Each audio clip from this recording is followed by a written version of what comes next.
of Nightcap with Scone, a show that was born out of quarantine where wasn't nobody doing nothing. And so we said, hey, on a Whiskey Wednesday, let's fire up a live stream here, talk about whatever it is you want to talk about. It could very well be sports, it could be whiskey, it could be roofing, it could be crypto. It could be radio or media or anything that you want to talk about.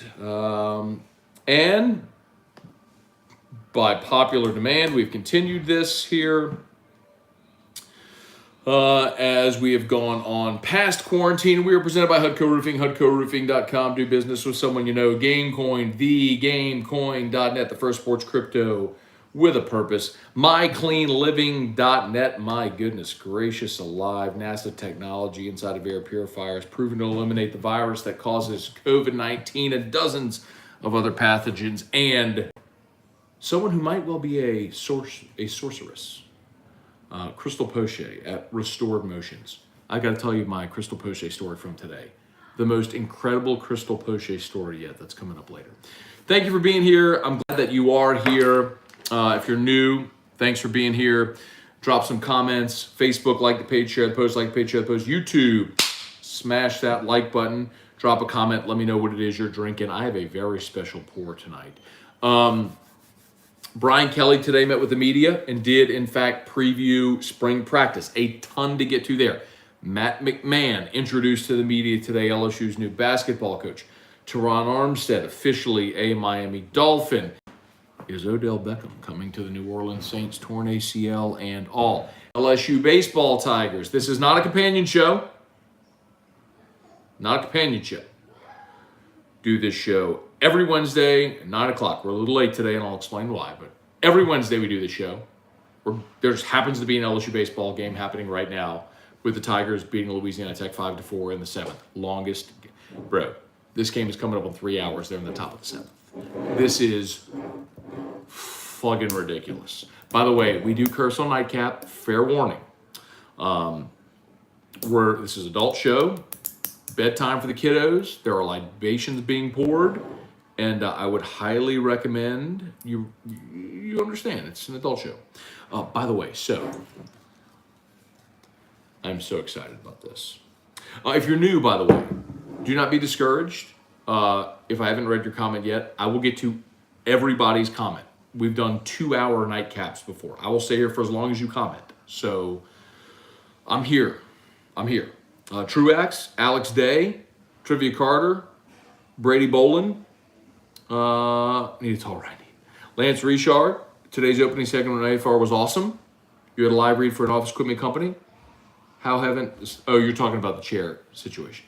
I was so pissed today at the start of AFR. If you missed it, go back and watch AFR on the Watch 104.5 ESPN YouTube channel. Just watch the first 2 minutes, and I was next level pissed off today to start the show. Oh, it's so good. So, Spurge, Nicholas Cantrell, why can't you do a companion show anymore? We can't do a companion show because I work for Guarantee Media. Guarantee Media is the LSU Sports Radio Network flagship affiliate.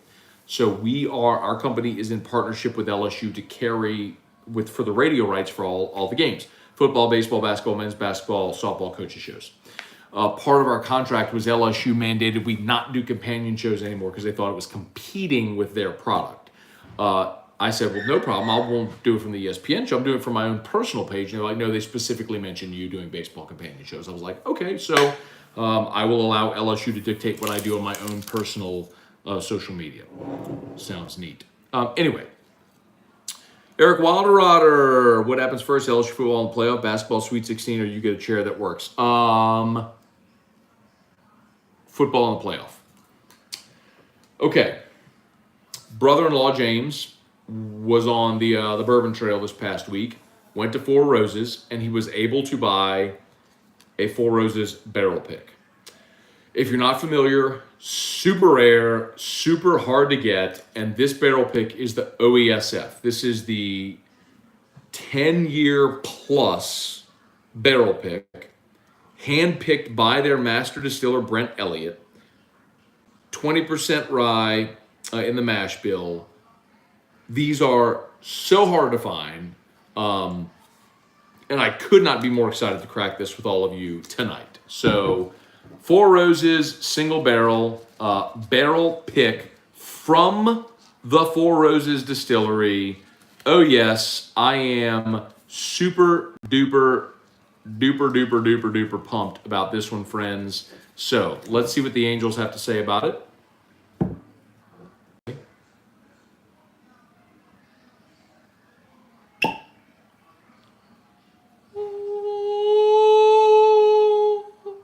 The Angels are singing. Okay. Let's get over ourselves a little bit of pour here. Holy moly, I am super pumped about this. Can I begin to tell you, I have never had a Four Roses barrel pick. So I am super pumped. Got it in my Bourbon Society of Baton Rouge, Glencairn. Shout out David Steele and our friends at Bourbon Society of Baton Rouge. Awesome peeps. If you're not a member of Bourbon Society of Baton Rouge, you should be. Okay, Brian Kelly met with the media today, previewed spring football. It was so refreshing. Press conference ends, Scott Rabalay's to my left, longtime LSU scribe, and he and I shared this sort of common moment where we thought to each other, actually said out loud to each other, it's incredible to listen to a coach who actually makes salient points and is understandable and intelligent and so many amazing things. The thing that got a lot of people's attention, Brian Kelly's comments about Kayshon Boutte, were not super complimentary. Well, to be clear, he said Kayshon he's a good kid, he's a great player, knows he needs him, but Boutte's been hurt. He's had a second surgery, not going to go through spring, and has had a tough time being away from the team and recognizing what his role is and how there's a new standard of expectation. So even though you're hurt, you're going to be there for everything. So I think that's great. It's a new level of discipline that Brian Kelly is instituting in this program, and I'm here for it. Aaron Hornsby, David Hawes, what's good? Josh Bergeron, Robert Martin, Darren Bone. Enjoying a little Weller Antique? Yes, sir. Get you some. Read an article, Brian Kelly and Boutte are not on the same page. So, nothing to worry about. Here's what you got to understand about this, all right? So, Kayshon Boutte, I've told you all this before. Go. Go. Get the fuck out of here. Go. Born and track fly. Doty almost hit that to the deepest part of the park. He did hit it to the deepest part of the park, but almost hit that. Hit about 400 feet, just didn't go out. Hit it right at the 405 sign. Kayshon Boutte was leaving LSU and going to Alabama. That was happening. Gordon McKernan stepped in and paid Kayshon Boutte a lot of money with an NIL deal. I'm serious. Like, y'all should say whatever you want about ambulance chasers, all that shit, whatever. The reason Kayshon Boutte is still here is because Gordon McKernan stepped up and paid him a huge NIL deal. That's why he's here. But dude hadn't played football since October when he broke his foot against Kentucky. He's had a second surgery since, hasn't been engaged. Old coach is out, new coach is in, new staff, new expectations, far more stringent than Ed Ogeron was, who was Ed Ogeron's shirtless in Cabo trying to fight fucking co-eds. I mean, he's a moron. He's always been a moron. I mean, I've tried to tell you all that forever. God bless him. I mean, he's living his best life. Got $17 million to go away. He stole $17 million from LSU, and he gets to go shirtless in Cabo and fight people. Whatever. Moron. Thank God he's gone. He's not LSU's problem anymore. But what he left is LSU's problem. It's Brian Kelly's problem. It's an undisciplined team, void of talent, that Brian Kelly inherited with 39 scholarship players, and he's been charged with rebuilding it. And it's not going to be easy. And he needs buy-in from his best players, and I think that's just been a transition from Kayshon Boutte. He'll get there. He'll get there. Jeremy Wheeler, Kyle Taylor, John Webb, Tony Williams, David Singley. What do you think about the Brian Kelly press conference? I was sitting front row for it. Asked him a question about his roster numbers. I'm just super impressed by a coach that is actually smart. We haven't seen that from LSU LSU and LSU head football coach in 15 years, who can actually sit there and give you a candid answer, but also sounds like he has a plan. Ashari, what's up, man? A little old tub? All right, man. Julio Mendez, Jeremy Hoskins. Why aren't the Saints making moves to get help at wide receiver? New Vegas odds have the Saints as plus 300 favorites to land Odell Beckham. I'm not sure I'm good with that. Odell's coming off a torn ACL. At the right price, okay. But dude that tore his ACL in February, is he going to be ready for the Saints in September? 7 months removed from the torn ACL, he can be ready to roll? I don't know. Right price? Okay, maybe. John Fisher, good evening. Matt Godwin, Kenneth Westbrook, Jeremy Hoskins. Do you think Saints should grab a quarterback at 18? Nope. Hell no. Not just no, hell no. You sign Jameis, 2 years, $28 million. That buys you a year. If Jameis sucks this year, you draft a quarterback next year. If Jameis is awesome this year, you sign him to an extension so he never hits free agency again. There is no reason to feel the need to take a quarterback at 18 this year if you're not believing that quarterback can be your franchise. No reason. Kerry Hughes, you so salty, bro. About what? About the chair at the beginning of the show? Always. Julio Mendez got him some midwinter night dram. Yes, sir. Rivers Breedlove. Indeed, John. Proud of the girls, Coach Mulkey. They were awesome. Hey, Rivers Breedlove. Cheers. The Four Roses small batch. Wow, nice barrel pick. Incredible. From the master distiller, Brent Elliott. If you can see that. From the Four Roses Distillery. Super excited about this. Let it open up a little bit. We'll delve into it. Hey, Gwen Ensminger, what's up? Caleb Anderson, Rode Yule, what's good? Aaron Hornsby, Chance Babin. Jump over here on YouTube. Truax, Alex Day. How about Vetmeyer tonight? So I left AFR today. Went straight to do the ABV podcast with Chuck P., Jay Ducote, and David Steele from Bourbon Society of Baton Rouge. So I was not watching the game. I was recording a podcast. I got home, bathed Drew, and now I have the game on in the 7th. So I missed the start of this game, so I need to play a little catch up. Not sure exactly what's happened so far. Trivia. Welcome to the classy show, not the companion show. Brady Bolin. What's good? Lance Richard. Today's opening segment of AFR was awesome. You had a live... I read that one. Sorry. James Fortenberry, Spurge, Nicholas Cantrell, Eric Wilderotter, Greg T. Tuesday GameCoin board meeting.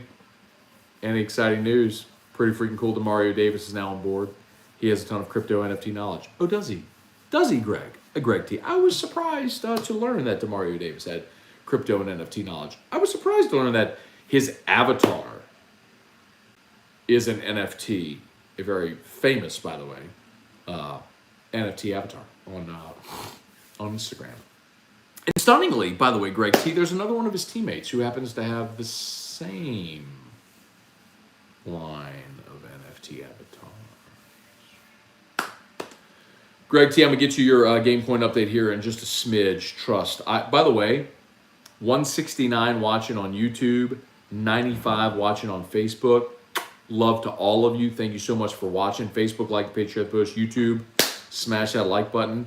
I will. Some of you always want to rant. I'm going to give you a rant tonight. It's already ready. I've been holding on to it specifically for the Nightcap audience. And yes, it is a crypto/GameCoin rant, but it's coming. If you're invested in GameCoin, you're going to love it. If you're a little bitch that hates on GameCoin, you're going to get your feelings hurt. I'm just going to tell you that much right now. If you're unsure, you're going to want to hear this. After the break.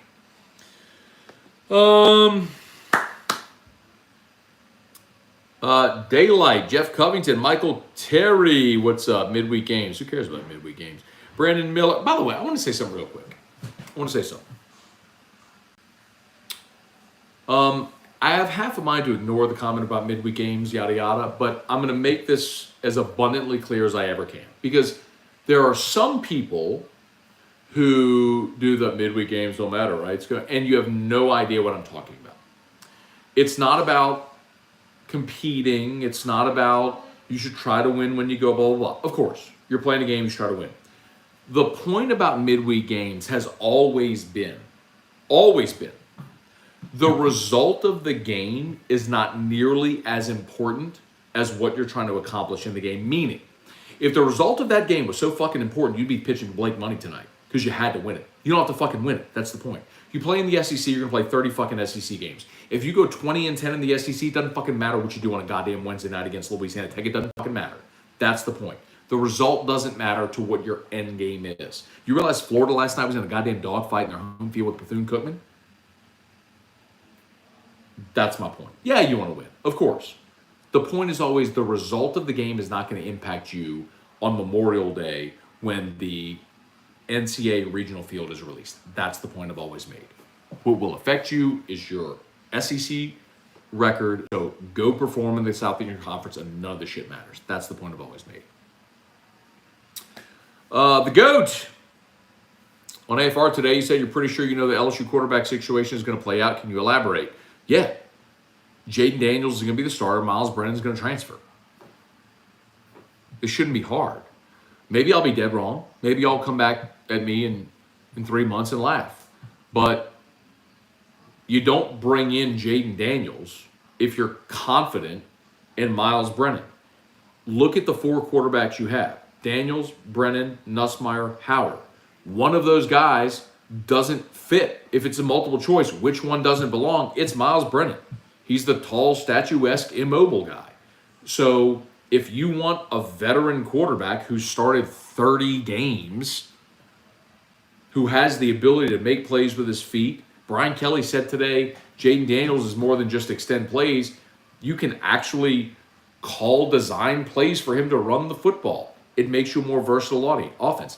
They want Jaden Daniels. That's why they signed him. He's going to be the starter. Miles Brennan, I believe, will transfer after spring. That's how I believe. Again, opinion. Clip this if I'm wrong and Brennan's starting against Florida State. Laugh at me. I don't fucking care. But I'm giving you opinion. Jaden Daniels will be starting against Florida State in the Superdome on Labor Day weekend, and Miles Brennan will be playing probably at Southern Miss.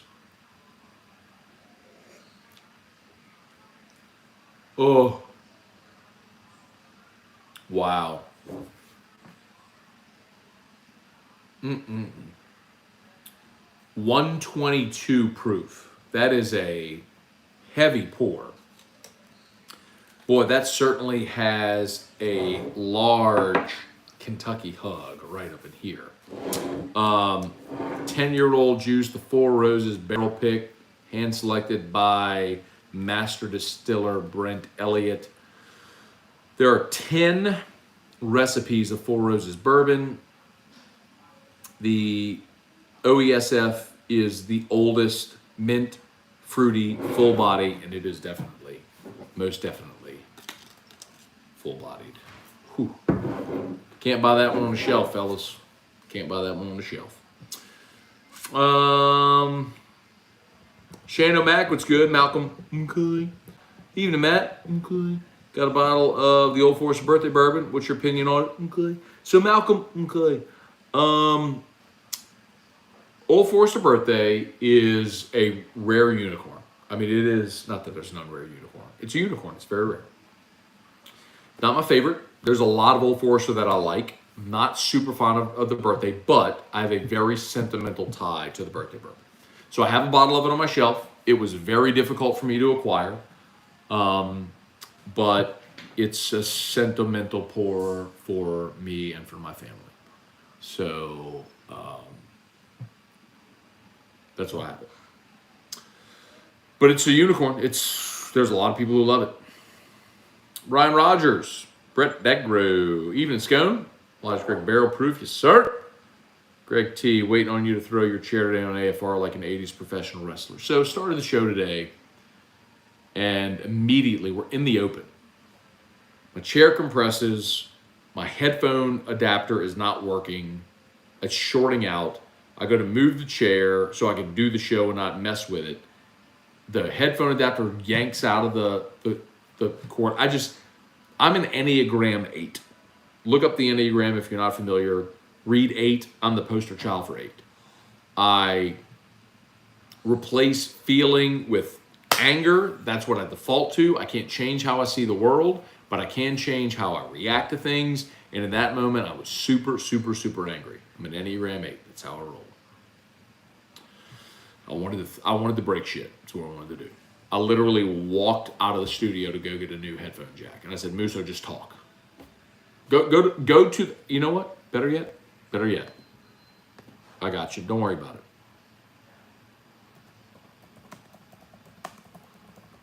Better yet, I got you. No worries. You don't have to go anywhere. I'm gonna help y'all out."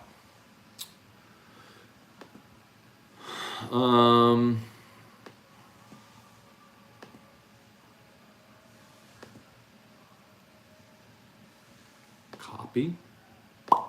I'm going to post this link in the comments.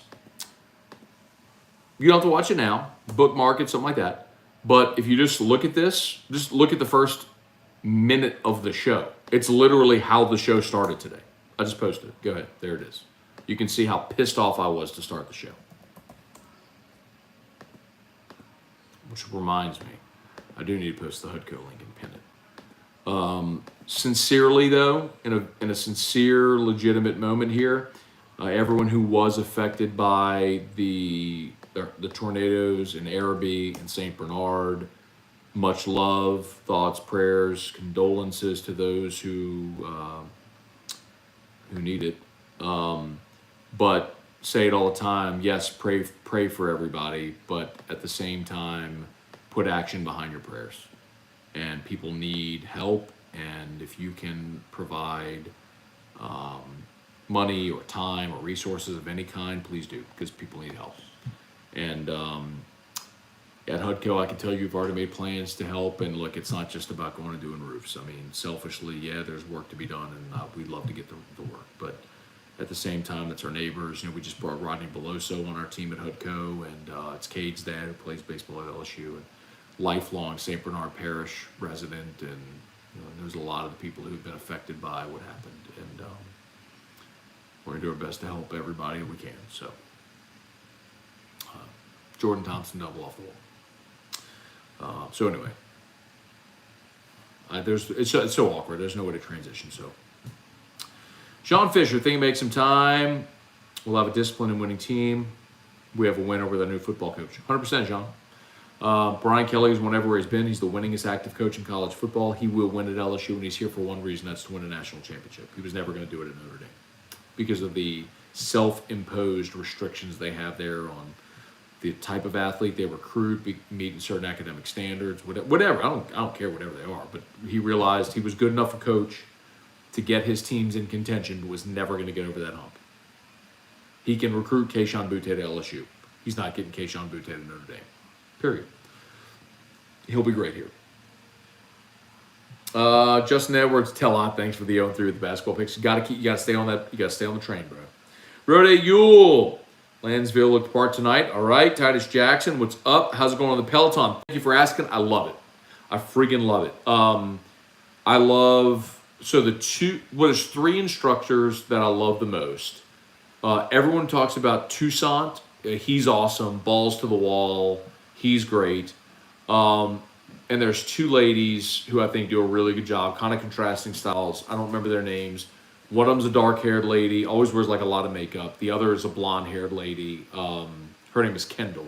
The 3 of them, those are my favorite. I think they do the best job of mixing music and push and all that. Those are my 3 favorite. And I've ridden every day but one since I got it, and I love it. It's awesome. I'm really, it's one of the, I wish I'd done it 2 years ago. I can, nice, knock up the middle. Come on, Jordy. This is going to score. There it is. 6-4 LSU. All right. I love that I can do a really intense workout where I feel like I'm a hurl, but I'm not going to hurt myself. I love it. Peloton's been great. Darren Gagnon, first impressions of McMahon, great. Talked about his process, but did not talk about winning. He's like, we do all these things right, the wins. Not setting goals on winning games, all that stuff. Intensity, hustle, tempo is all going to be part of what he does. I'm excited. I am. It's going to, like, let me be very clear. They're going to be bad next year. They're going to be bad. The whole roster is going to leave. Every commit's already decommitted. Nobody's going to come here. Sanctions are looming. Like, they're not going to be good. They may play hard. I think they will play hard. They're not going to be good. And that's okay. Give him a couple of years to get through sanctions, to build a roster, an SEC caliber roster, and let's see what he can do. But I'm excited, yes. Aaron Hornsby, Brady Beak, and Matt going to Gatlinburg in April. Is there anything to do up there? Yeah, man. Are you... Just tell me when you're ready. But how am I going to tell you? Text me. I'll see you drop down. You get the text on that? I thought you didn't. It'll drop down. You'll see if I text. Mm-hmm. You sure? Try it right now. Go get your friend. Oh. I mean, Ross Dellinger just texted me a little while ago. I haven't checked it, but I saw it drop down.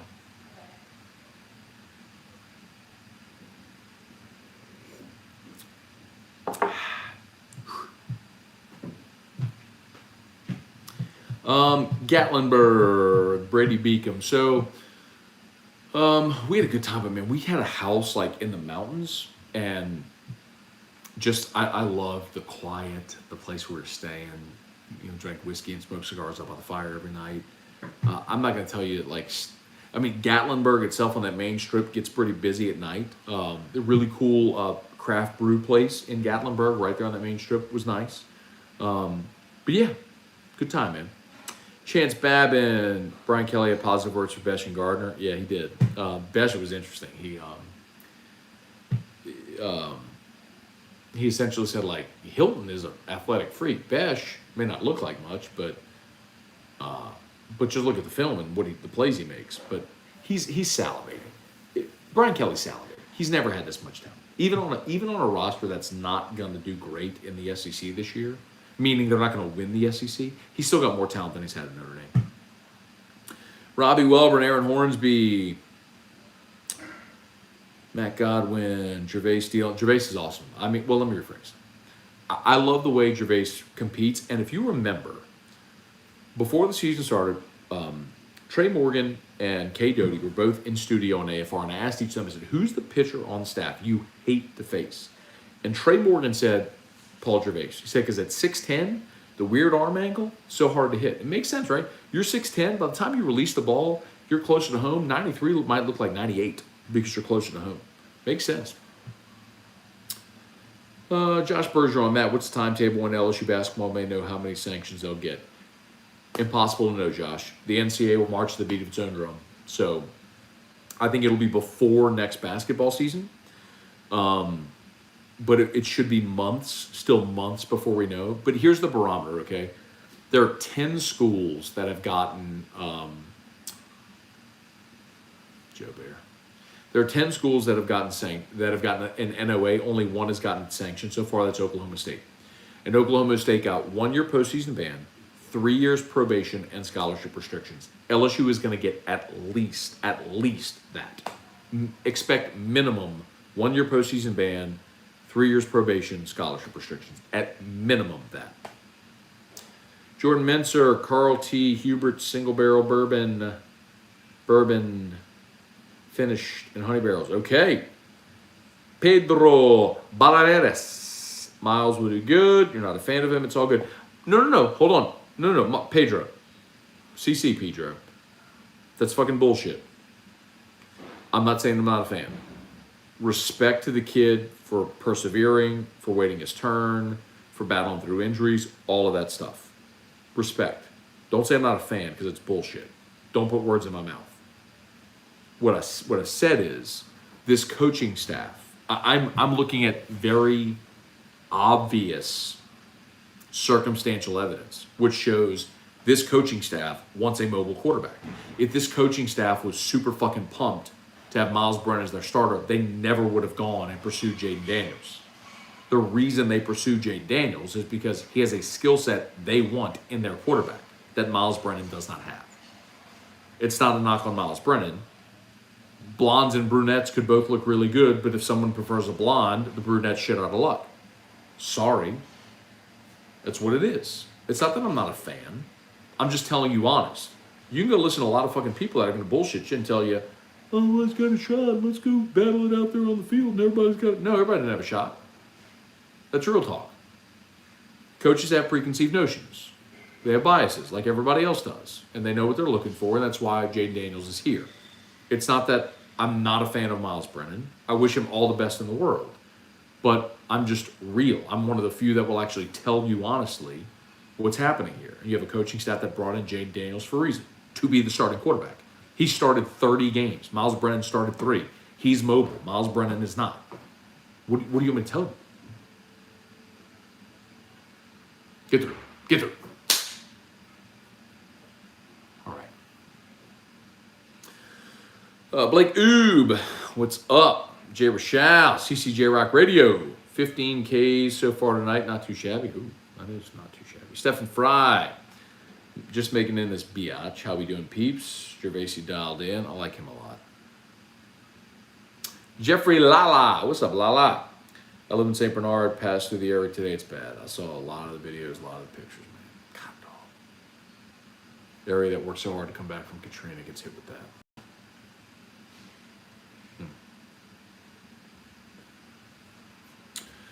Charlie Gale, Matt, please say a prayer for my daughter. She was born Saturday, currently in the NICU at Women's. Hoping she gets to come home soon. Will do, Charlie. If you don't mind me asking, man, is she preemie? Does she have some other issues going on? You know, Charlie, I'll tell you this, man. It's odd to think this, but it's true. Roughly 75%, roughly 3 out of 4 births actually come with some. Okay. Okay, babe. With some type of complication. You're in good hands, bro. Your daughter's in good hands. You never hope you ever need NICUs or anything like that, but when you need them, you're glad they're there.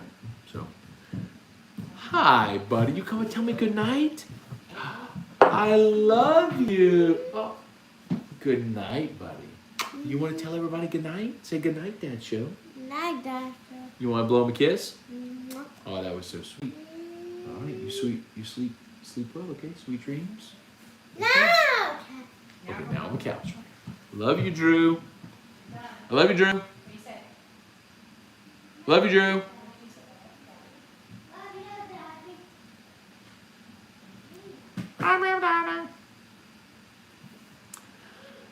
Whole heart right there, man. My whole heart. All right. Shout out to Hudco Roofing, HudcoRoofing.com, y'all. Hudco's tag there in the post. If you need a roof repair, roof replacement, soft wash, gutters, we do it all. Hudco Roofing, HudcoRoofing.com. Do business with someone y'all know. Hudco Roofing, HudcoRoofing.com. MyCleanLiving.net, GameCoin, TheGameCoin.net. First sports crypto with a purpose, TheGameCoin.net. Of course, my girl Crystal Poche over at Restored Motions. Real quick, I'm gonna get back to your comments. I gotta tell you all this story real quick. 60 seconds. So, played in the Dreams Come True golf tournament on Monday. Legitimately thought I blew out. Like I thought I had a UCL injury. So, swinging my driver, and I swing it, and I feel this burn straight through my arm. I'm like feeling my elbow down here, and it's just absolutely on fire. And then I felt it here as well. And I'm like, did I blow out? Like I'm touching right here, and I'm going, this is agonizing. Like what happened? Did I blow? My arm was just dangling. Went to the next hole. I didn't hit the driver. Hit a fairway. Hit a 56-degree wedge. You take your divot, and same thing. Just absolute pain. I'm going, I think I blew out. Like my arm's just dangling. I'm going, I think this is what happens when pitchers blow out. I think I tore my UCL. Last night, I legit didn't want to go to bed because my hand wasn't swollen, but it felt like it was. Like I wasn't getting any blood flow. And you hear about these stories about people who have this injury, this internal deal. They're bleeding internally. They don't know it, whatever. So I was a little scared last night. I went and saw Crystal Poche today at Restored Motions. I told her this. I was like, my back, neck, I need you to work on all the stuff you always work on, but I want you to work on my arm. So I told her what was happening. She works on my arm for a minute, lays me on my side, and she goes, okay. She digs into my hip, and I couldn't, my arm, I was trying to rotate my arm, so straight up like this, I could only rotate my arm about a quarter of the way around. I could only get to about right there. And it was just like I couldn't go any farther. It was just going about a quarter of the way. So She goes, all right, I want you to remember that. So she gets into my hip and my shoulder, and she's like getting into there and digging out whatever. And I'm like, she finally works it out, whatever. I get up, and I'll be damned, y'all. I can turn my arm all the way. It's completely pain-free. I mean, I have full rotation.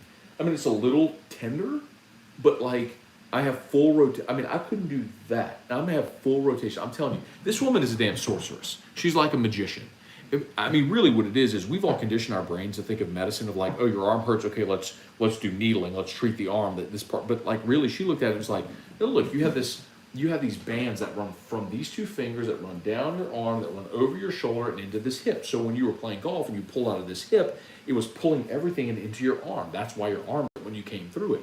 So she undid all of this shit that was torn, and I have full rotation in my arm now. It's incredible. I'm telling you, if you have pain, like I've never in my life, ever, and I've done everything you can imagine, from PT, OT, chiropractors, dry needling, cupping, painkillers, muscle relaxers, all of it. If you have pain, especially chronic pain, go see that woman. I'm telling you, take a leap, book a session, just go do a session, and you'll be like, what the fuck just happened in my life? I'm telling you. Crystal Poche, restored motions. I'm telling you, go book a session. Go book a session. Just trust me. All right.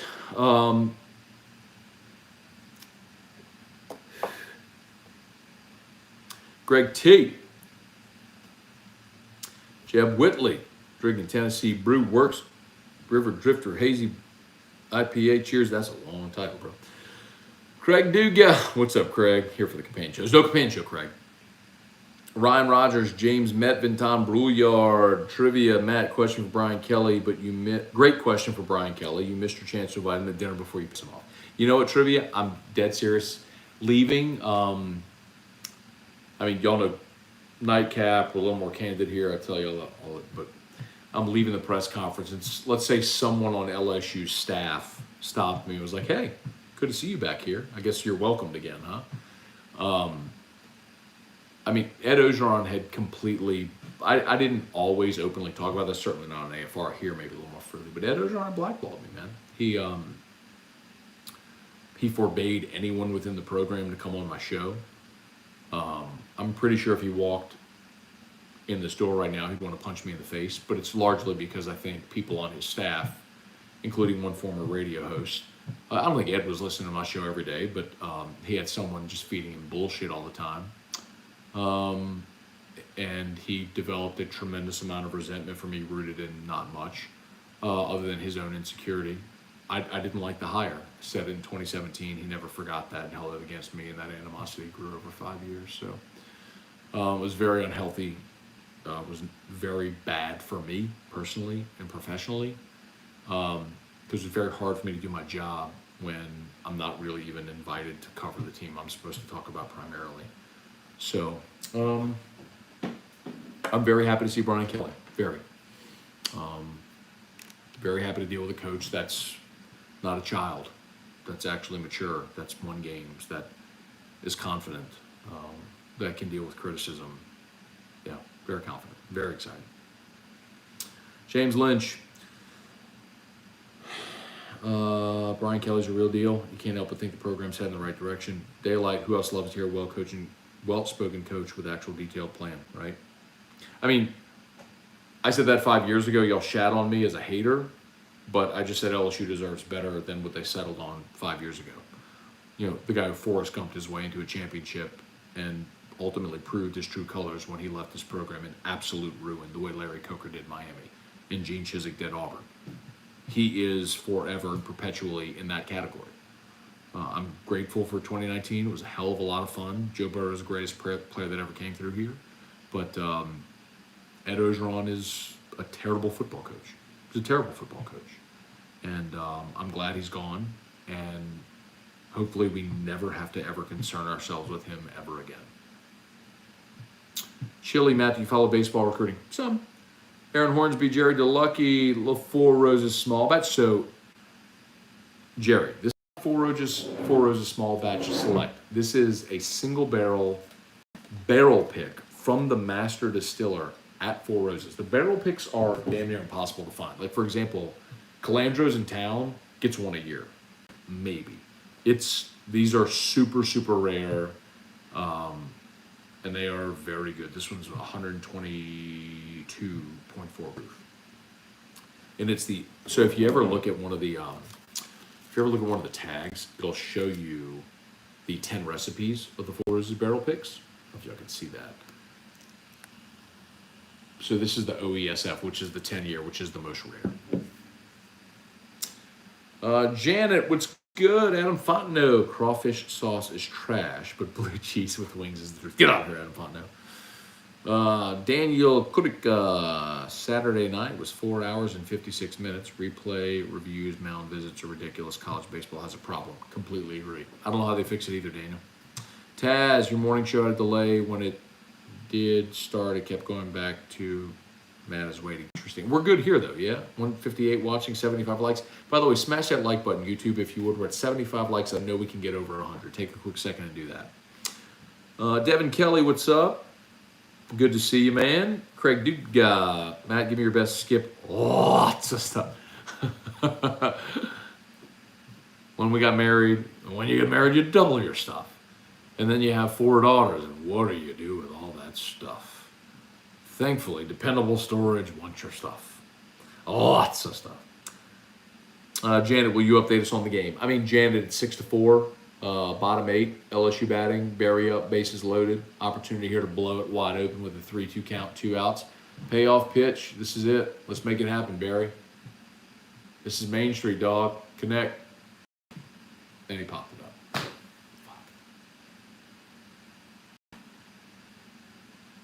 All right, 3 outs away from a win for the Tigers. Riley Ortego. Makes me excited how much Brian Kelly loves Jack Besh. Michael Godan. Bayou Bengal. Matt. What do you think, Matt McMahon? What do you think of Matt McMahon deflecting, not answering questions about sanctions? I don't think he deflected it. I think he just gave you an answer where he said, I'm not concerned about it. Because realistically, all right, so here's what I think about it. There's nothing he can do about it. There's nothing he can do that's going to lessen the sanctions or change what's happened. So there's no reason in him worrying about it. He's got a 7-year contract, which if and when sanctions come, becomes an 8-year contract. He's got time. And his buyout is 80% of his remaining contract. So basically, LSU is committed to him to say, we believe you're the guy to get us past these sanctions and then build us up to a championship level program. So, I mean, I don't think much of it because I think he's a guy who realizes his job is to come in here, change the culture, build good habits, and a successful program beyond these sanctions. You set a foundation upon which you'll build moving forward. I think it's a great approach. I'm good with it. I mean, realistically, what else can he do? I mean, bitch and moan about it? It's what it is. It's just what it is. He's going to inherit a team, a program, that's going to get hit with sanctions. Taz, with the Saints sleepwalking at least sign BK our own like Quan. There's still a place for funny bench. So Taz, I keep reading a lot of that from Saints guys. Y'all, the Saints do this every year in free agency. They're active right from jump and sign a high-ticket free agent. This year it was Marcus May. They do it every year. They sign one big-ticket free agent. And then they wait, and then they go bargain shopping. This is what they do every year. Like, this isn't surprising. I don't know why people are surprised by this. This is what they do every year. So I'm just not surprised by it at all. They're going to go bargain shopping. It's what they always do. They're going to fucking TJ Maxx. AJ Holland, is there another radio group that can handle all the sports content? Seems like y'all would have LSU by the short hairs versus the other way around. Always been my point, AJ. Especially in the current... Oh, Jordy, come on. Make the throw. That big.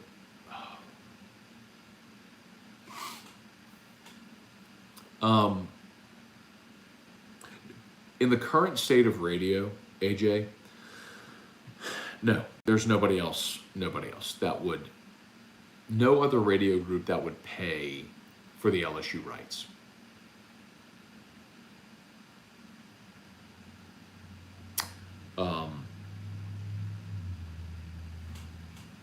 But I don't make that decision. So I'll just be a good foot soldier. Chris Nelson, Zion jumping out the gym with that dunk. Hell yeah, dude. What's the motive behind that? Show people he's good. Jeremy Pert, what's up? 4 fucking roses. Would love to try that. Bet you would, Panama Red. Jeb Whitley, Ray Gilbert, Casey Smith. Looking forward to buying a Man of God NFT with some of my game coin. All right. Are you ready for it? You want my game coin rant? We got 167 watching on YouTube, 64 on Facebook. Much love. Bob Florich, Tom Granig, Jay Rochelle. It's Nightcap. Please say the following. Fuck, shit, dick. Love you, man. You got it, Jay. Make it a point. Don't celebrate. Chris Allen, what's up? David Hawes. Drew update. Yeah, man. He's doing well. Broke his arm. Has a broken humerus bone right here in his left arm. But he's doing well overall. Happy little kid, trucking along, was supposed to start Miracle League, and then last week it got rained out, then he broke his arm, so now he's on the shelf for about a month. But Miracle League is a little special needs baseball league in Baton Rouge, so. But thank you for asking, man. We're doing great. Charlie Gale. Okay, she was born 34 weeks. All seems to be good so far. Absolutely. No doubt, man. Much love, respect, prayers. Just be a great dad, man. Love on your wife and spend every minute you can with your baby girl, dude. That's awesome. She's going to be just fine. She's in great hands, no doubt. Rick Newman, Matt, we all think you're the GOAT. You keep doing you. We got your back. Thank you, Rick Newman. I appreciate that very much. I just appreciate y'all for watching. I'm saying this all the time. Like, it's 10:05 on a Wednesday, 165 on YouTube, 67 on Facebook. We're talking about 235, 240 people watching, hanging out with us at 10 o'clock on a Wednesday night. I fucking love y'all. I would not be here if y'all weren't watching. So thank you all. Googe, what's good? Twins were born at 33 weeks. Spent 2 weeks in the NICU. Okay. 4 pounds each, had jaundice, other issues. Woman's was great. My kids are now 6, perfectly healthy. Y'all in good hands. Love it. Alex and Alice, how do you think the Dolphins can be now with Tua? Bro, Dolphins put everybody on alert, didn't they? I'm a little more bullish on Tua, I think, than most. I think he's got the ability to be great. They fortified their line. They brought in Raheem Mostert. You go get Tyreek Hill. You already got Jalen Waddle. Fuck. I mean, you can't say that Miami ain't trying. They out there trying to win, bro. And now, I respect it, dude. Respect it big time. Ray Wright. What's good, Ray Wright? How about the man responsible for the greatest catch in the history of LSU baseball? Also one of the greatest humans that you will ever meet. Pit Stops for Poverty. Y'all check it out. Ray Wright, his ability, his operation, his charity, his mission in helping battle hunger in our communities. Pit Stops for Poverty. Y'all check it out. Ray, drop that link in the Facebook chat if you would. If you're looking for an organization to donate to, support a great former Tiger and his ability and his a willingness to help former people to help less fortunate people. Former Tiger helping less fortunate people. Excuse me, got crossword on my words. That's my guy right there, man. Ray Wright. Dude saved LSU's championship hopes in 2000. And an all-around awesome guy. Casey Smith, looking forward to... Oh, yeah, sorry. Oh, okay. Here you go. You ready? Game coin. Real quick. I'll do 2 minutes on this. So if you're interested, listen up. If you're not, tune me out for 2 minutes. Come right back. I'll even set a clock to it. No more. But today, GameCoin announced a partnership with Demario Davis, the man of God himself, Saints All-Pro linebacker. GameCoin has never been healthier. I know some people hear that and they're like, what the hell are you talking about? The price sucks. Yes, the price of the token right now is down. All of crypto is down.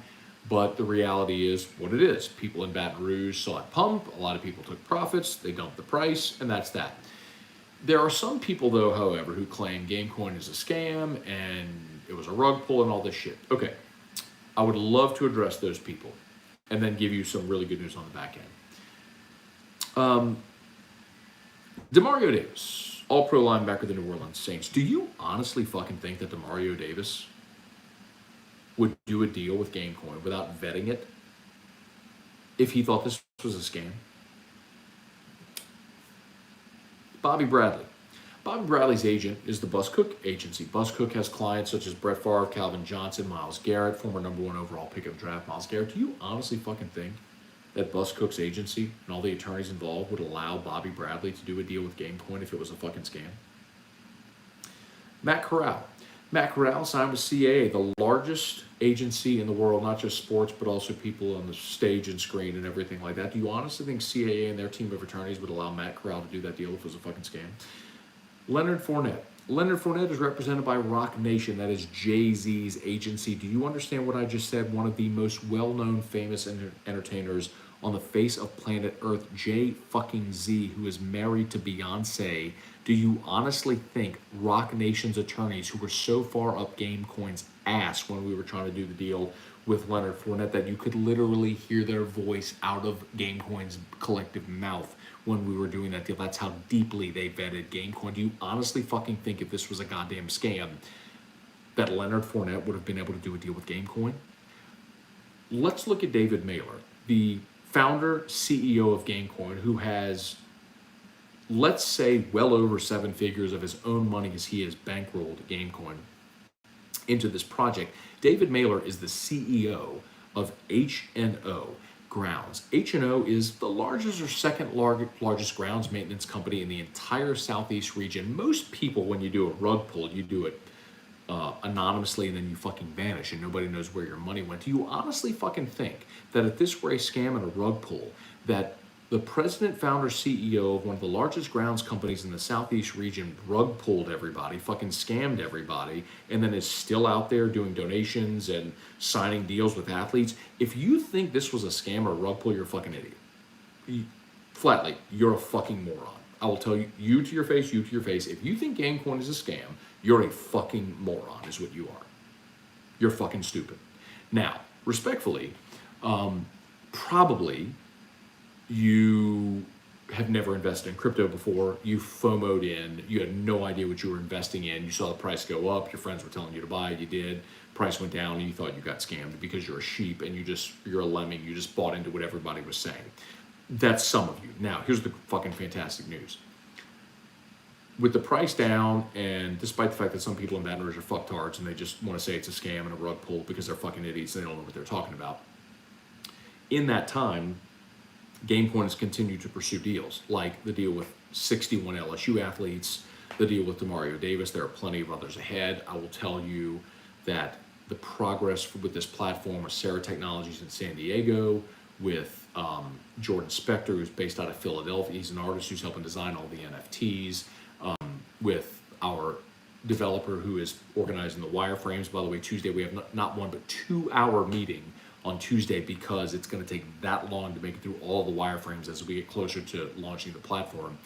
The fact of the matter is Gamecoin has never been healthier because the success ultimately of the platform will determine, the success of the coin will be determined based on the platform and the utility, which is so close to being launched, and it's so exciting. And the other part of that as well is the way that every single athlete ambassador deal has been structured is that every ambassador athlete also has part of their contract that their unique NFT, exclusive NFT, and fan token will be launched on the Gamecoin platform. So for example, LSU does a deal with the entire LSU basketball team. Gamecoin does a deal with the basketball team. Fantastic. Well, that includes Tari Eason. Well, Tari Eason's going to be a first-round draft pick. Well, Tari Eason becomes a first-round draft pick. He launches his rookie NFT where? On the Gamecoin platform. So let's say Tari Eason's drafted by the New York Knicks, and Knicks fans want a Tari Eason NFT. They'll go follow Tari Eason. He says, hey, my NFT's available. Here's where you can buy it. Guess what you have to buy that NFT with?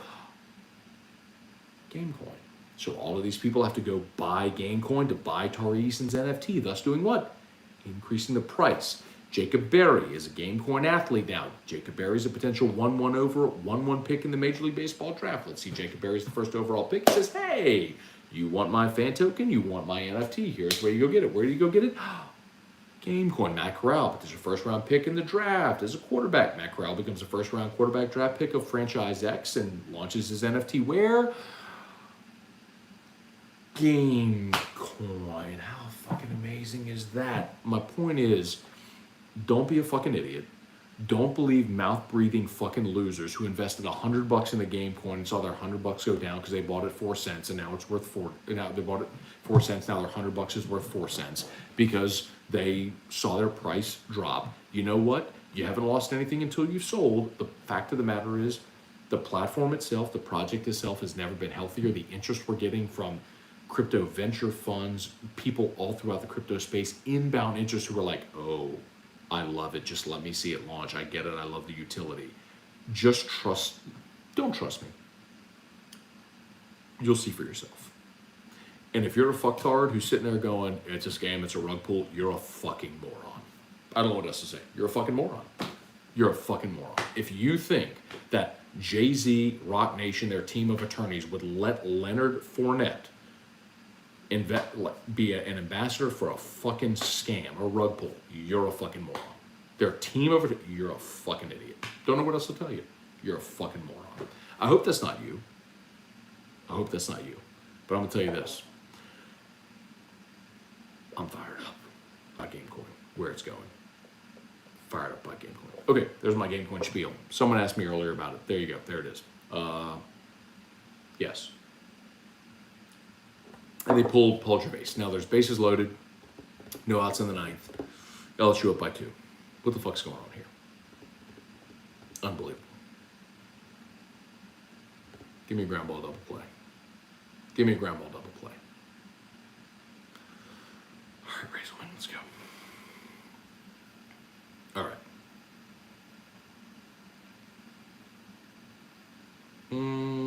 There it is, Ray Wright. I love it. Yo, check out Ray Wright. Check out Pit Stops for Hope. I thought it was Pit Stops for Poverty. Did I screw it up, Ray? I'm sorry, man. I thought it was Pit Stops for Poverty. Sorry, Pit Stops for Hope. PSFH.org. PSFH.org. Josh Bergeron. I remember the catch in right field against Stanford. Well, Josh, support Ray's charity by clicking that link and making a donation. Clayton Shillette, how do I buy Gamecoin? Go to the website, thegamecoin.net, thegamecoin.net. There's a link that says how to buy Gamecoin. Click it. There's a video that walks you through step by step. G.A. Varnell, thanks, Matt, for your candid account of sports in our area. I'm not a stat girl. These players do not come to dinner. You make them personable. Good, bad, or ugly, you make a real good night. Thank you, G.A. Varnell. Appreciate you. Rick Newman, Managing Director for the largest investment bank in the world. Real simple with investments like this. They're volatile. You buy the dip. Simple as that. Thank you, Rick. Brilliant. Buy the dip. If you bought Bitcoin at 69,000 and you watched it go down to 32,000, you're probably like, what a scam. No, you fucking idiot. It's crypto. It's volatile. So thank you, Rick. I appreciate you. Christian Sinceri. Oh, Erica said, come get him. Okay, I need to come get Drew. All right, hang on. Y'all be, hey, trivia, if you're still there, keep the convo going. 159 watching on YouTube. 67 on Facebook. Love you all. Give me 2 minutes. Please, don't go anywhere. Give me 2 minutes. I need to go pick up Drew, carry him to bed, start his feeding tube feed, and then I'm coming right back. Y'all pull Razorman through here. Give me 2 minutes. Come on, Razorman, dude, get the strikeout, get the strikeout, get the strikeout, get the strikeout, get the strikeout, get the strikeout. Give me the ball, you asshole! All right, give me 2 minutes.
Did he walk in the run?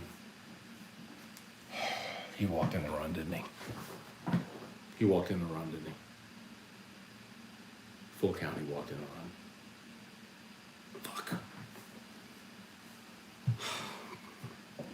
By the way, we're coming up on a 4-hour midweek game. This shit's for the birds, y'all. 4-hour midweek games? No thanks. Let's see.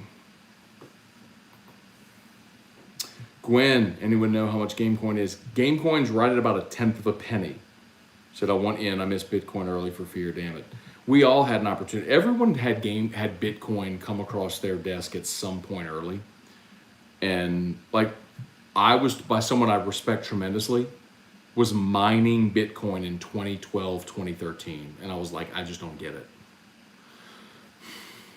Oh well, fucked up. Wish I'd got it then, but now, get it. You better believe I get crypto now. Val Browning, what's good? Jeremy Weiss, Matt, you think the Saints are just going to get better financial deals like Winston's? Yes, they always go bargain. This is what they do every year. They have one big ticket item at the beginning of free agency, then they go bargain shopping. Devin Kelly, Old Elk Sour Mash, okay. 89 a bottle of Oak Point, strong AF, 109 proof. 109's good. I'm down for a little 109. I love Sour Mash whiskey too, by the way. Ryan Pike, what's going on? I have so many BK questions. Fire away, Ryan. This is your chance. James Metvin, good evening, Matt.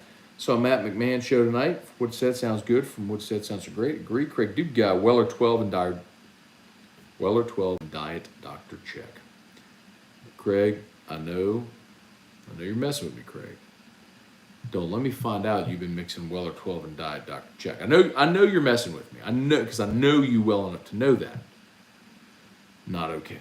All right, so Fontenot's in. So he pulled Razor when he walked in the run. Fuck, what was his name? God damn it. Besides the intro press conference, Brian Kelly has done a 2 since getting here. Was he this quite noting? I don't think so, Ryan. I think he had a massive amount of work to do. He was recruiting, hired a staff, he inherited a terrible situation. He'll get better. Jeffrey Bone, what's good? Tate Granger. It is 6-5. Top 9 LSU up, 6-5. Nobody out, bases loaded for Tech. It was 6-4. Brazelman just walked in a run, Fonda's in the game. Dumb Whiskey, what's up? Greg Duke, Shane Michael, what's up? Brian Kelly was impressive today. Yeah, he's a smart guy. Atta babe. Come on, Devin. I say this all the time about Fontenot, y'all. Fontenot, we have a large enough sample size with him over now 5 years to know what he is. He's an awesome pitcher. If you use him back-to-back days, the second day back-to-back, he's not as effective. We got a 4-year sample size to know that. He's going to be great. He hadn't pitched since Saturday. He's going to be great tonight. 0-2. Here comes that cutter. Sinking fastball. Boom! Double play. Turn it, bitch. We got a tie game, though. We got a bat and a knife. Fucking walked in the goddamn run. But he's going to get out of this.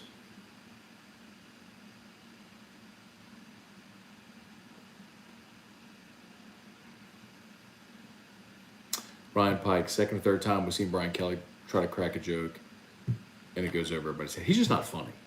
Like, and maybe part of it is just like we're all getting used to him, but he's trying to crack jokes and they're not funny. Like the joke he made today about Jack Bash looking like a member of the media. Like, and he's like, guys, it was a joke. Like, he's just not funny. He just doesn't have a great delivery. Doesn't have a great sense of humor. That's okay. It's not a strong point. I'm not going to criticize him for it. It's okay. Joey B19, Brian Kelly with how this team ready to win ASAP. Don't see why 10 wins isn't realistic. We'd probably be favored in 10 to 12 games. Joey B19, I want you to remember this. Joey B19, LSU's projected win total in Vegas, when it comes out, over under 7.5. That's going to be the number. I'm telling you. You have a super inflated sense of this team. You were not listening to your head coach today, who told you he inherited a team with 39 scholarship players, that he had to add 17 mid-year guys, a quarter of his roster. is mid-year guys. He said, we're not going to build our program this way. We had to do it this way this year. Otherwise, we look like a AAA squad, and you can't win in the SEC with a AAA roster.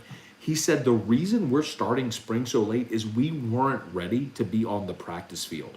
We physically weren't conditioned enough to play football.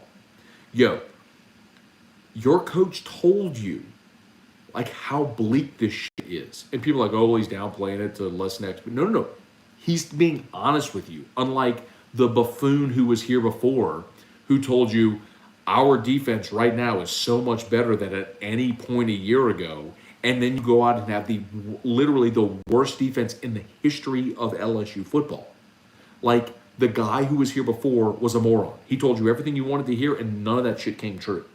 This guy's telling you, honestly, what the reality is from a dude who's won everywhere he's been. And I am telling you, not because I love LSU. Y'all know that. I am telling you because I'm the only one who's going to tell you this reality. Your roster right now is not good enough to win 10 games in the SEC. It's not. Your ceiling is 9-3. Your ceiling is 9-3. Craig Dugas, Edo, what's your greatest accomplishment? Well, it would have to be getting Joe Burrow to cover up my lack of coaching availability. It's impressive. It's impressive.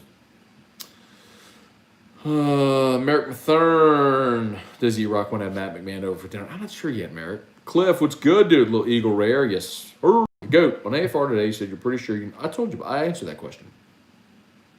Goat, I answered that question early. Travis Young, Saints coaches in front office, taking a good look at Chris Olave and Garrett Wilson. I think Wilson will be off the board. I would love it if Chris Olave is there at 18 if they take him. Would love it. If Olave's there at 18, pull the trigger, I'd do backflips. Ran a sub 4.40? Yes, give me him. Give me him as a contrast to Michael Thomas. Let's fucking go. Give me Chris Olave at 18. Would love it. Tate Granger, wide receiver or tackle for the first round pick. Wide receiver. Connor O'Neill, Joel Cunningham, OESV, Tier 6, private selection you want.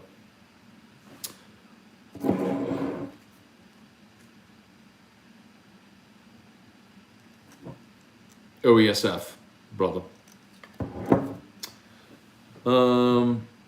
Pabler 15, what's good? Gervais says potential. I don't know if he can extend. That's what you forget. Like, you see him come in short spurts, you think, oh, let him go pitch 7 innings. But what happens when an offense sees him through the lineup once? Is he as effective? Like, that's the challenge of a starting pitcher. And I don't think he's that. I think he's a bullpen guy. I don't think they have 3 dudes that you can say, here's the ball, get me through 6. Travis Young.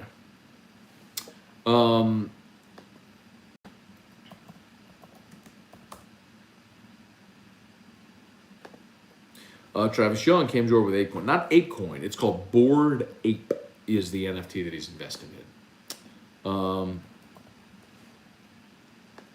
That's his avatar on Twitter or IG. By the way, y'all, super shout out. Thanks for watching. Y'all do me a solid. 161 on YouTube, 60 on Facebook. That's over 220 of you. I'm going to post the Best of 225 link. Your boy was nominated. Thank you all for Best of 225, Best Radio Personality. Posted the link. If you would, do me a solid and vote. Just click the link, vote. All you need is an email address. You don't have to be in Baton Rouge. Scone, Best Radio Personality, 104.5 ESPN, Best Radio Station. Please vote if you would. I'd appreciate it greatly. Kirk Elgin, greetings from your favorite hog. What's up, Kirk? Been a minute, man. Hope you're doing well. Brandon English, midweek, goes back to where Missouri won every midweek game but lost every SEC series, pretty sure at least. Yes. It actually started in 2017 when LSU lost the first rant happened in 2017.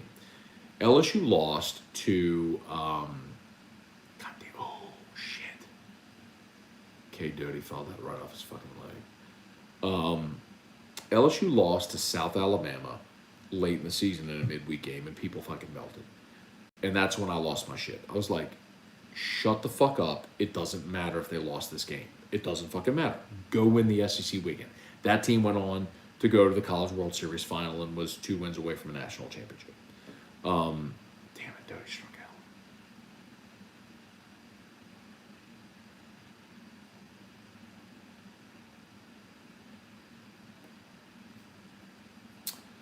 Robert Scott, tried and enjoyed Blanton's at Sullivan's this evening. Other than Calandro's, where can I buy more? Nowhere.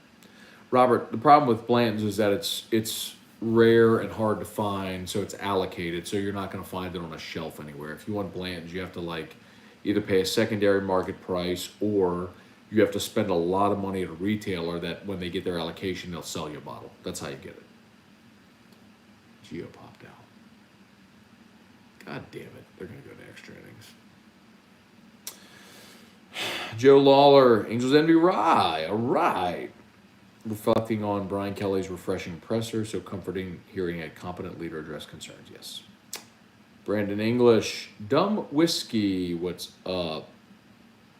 Trivia Carter, Aaron Hornsby, Devin Kelly. Shit, I'm way behind.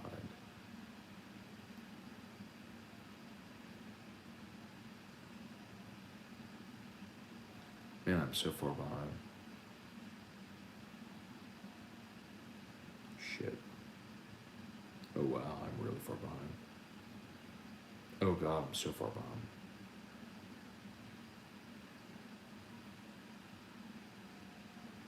Oh, wow.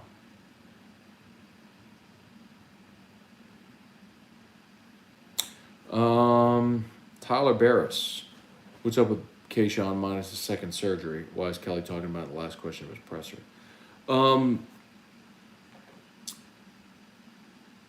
That's a head coach that's actually implementing discipline in his program.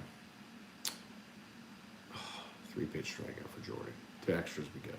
All right, y'all. Let's hang out even longer. YouTube, smash that like button. Facebook, like the page, share the post. Ryan Dixon, not a companion show, but Jay Johnson appears clueless when it comes to pitching decisions. Or maybe they want to use the midweek to see how guys do in certain scenarios, because it really doesn't fucking matter if you win this game, and they want to try to see how someone might fare in that situation. Maybe? Or I'm sure like what you said is right. Like a dude that was in the College World Series at Arizona doesn't know what he's doing, right? You're probably right.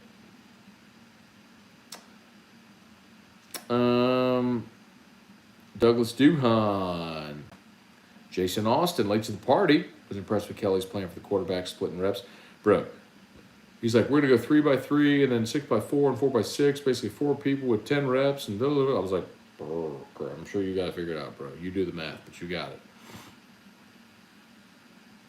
Ronald Cavalier, 6-6. I don't think they're going to be 6-6, Ronald. I think 8-4 is realistic. 9-3 is ceiling with a bowl win to get to 10, but I would love to see them go 8-4. If they go 8-4 overall, beat Florida State, go 4-4 in the conference, get to a nice bowl game, win it, go 9-4. I would be happy with that in year 1. Jason Austin, can you recap Kelly's press conference? Honestly, Jason, it was 30 minutes. He covered a ton. They're going to split up quarterback reps evenly among the 4. Major Burns, Garrett Dellinger injured, won't practice. Butte had a second surgery. He won't practice either. This is a late start to spring, and it's in large part because he didn't feel like his team was ready to be on a football field. Inherited a team with 39 scholarship players, said they'll be at 84 for August 4th when they begin fall camp. Long way to go. Mark, what's good, bro?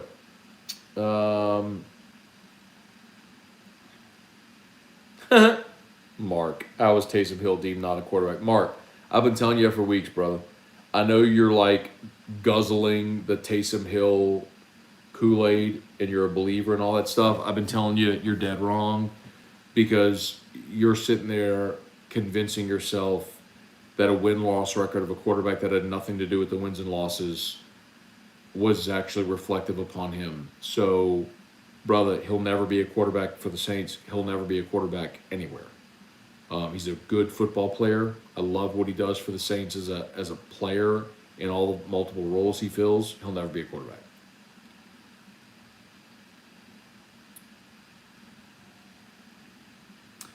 Will Wade ever coach college basketball again? Yes, but I think he's going to get a 10-year show cause. I think he's going to get what Donnie Tyndall got. I think he'll go coach G League, NBA, whatever, overseas for a decade, and maybe get a shot later in his career to come back. Yes. Michael Menser, the midweek extras keeps up morning scone. Could be rough. Yes. Brady Harrell, what's up?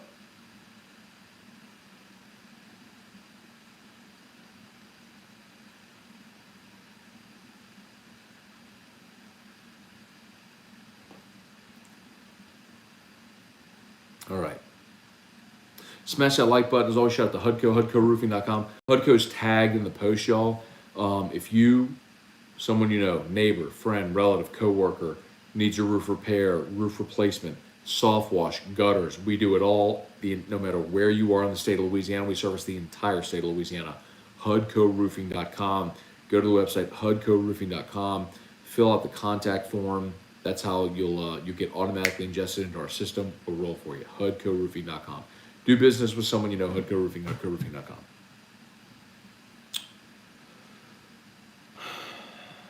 All right. I'm gonna go to the end and then sort of backfill because I feel like I'm 20 minutes behind comments. All right, Devin, if you're 18 and 12 in SEC, whoever makes the decision on regionals doesn't make the decision based on midweek games. True. Dumb whiskey, Rocky Patel makes good cigars. True.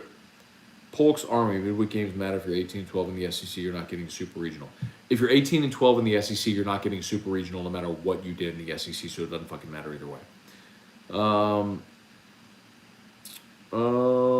Dustin McInnes, Irfan Sayyad, Randall Offrecht.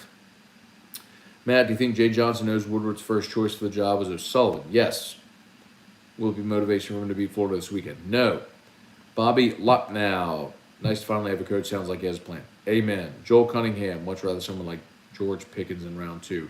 I would love George Pickens if he's healthy, but if Olave's there at 18, give me Olave.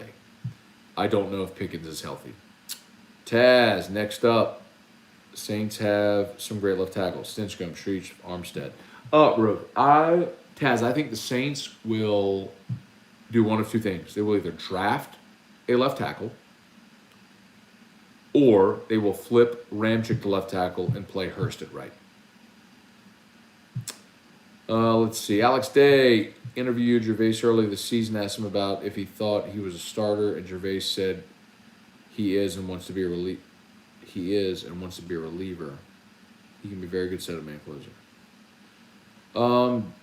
I think every pitcher on this team in high school was a starter. They were all the best pitcher on their team, so they all started.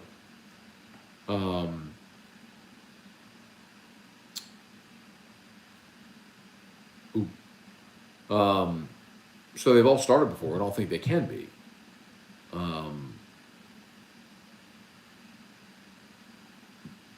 But it doesn't mean they will be in college. Joe, thanks for the 225 link. Just voted for T-Bob. Cool. He'll need somebody because he's going to get fucking dusted. Joel, small, not physical, made of glass. No thanks. Not a top 5. Oh, you're talking about Olave? You're fucking stupid. No doubt, Joel. Right. So every NFL analyst has Olave as a first-round pick, but Joel in the YouTube chat at 10:37 on a Wednesday thinks he's not a good player. Nito, appreciate the commentary. Randall Offrecht. Saints don't value wide receivers like other teams do. Disagree. They drafted Michael Thomas in round 2. They traded up to draft Brandon Cooks. They took Robert Meacham in round 1. Yes, they do draft wide receivers. Yes, they do. Wouldn't be mad at Jameson Williams at 18. Migo Tez, I'm with you. I wish Jameson Williams wasn't coming off an ACL, but I think he'll be great. I'm with you. I think so. Whoever said Pickens, I agree. Pickens is a monster. I just don't know if he's healthy. And Jameson Williams is coming off a torn ACL. If both those are healthy, I'm down.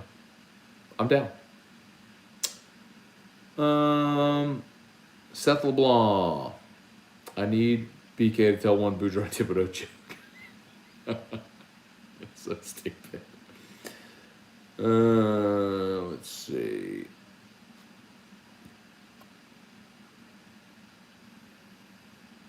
Cagenomics. Riley, or to go if you have low risk tolerance, you shouldn't invest. Bingo. Certainly not in crypto.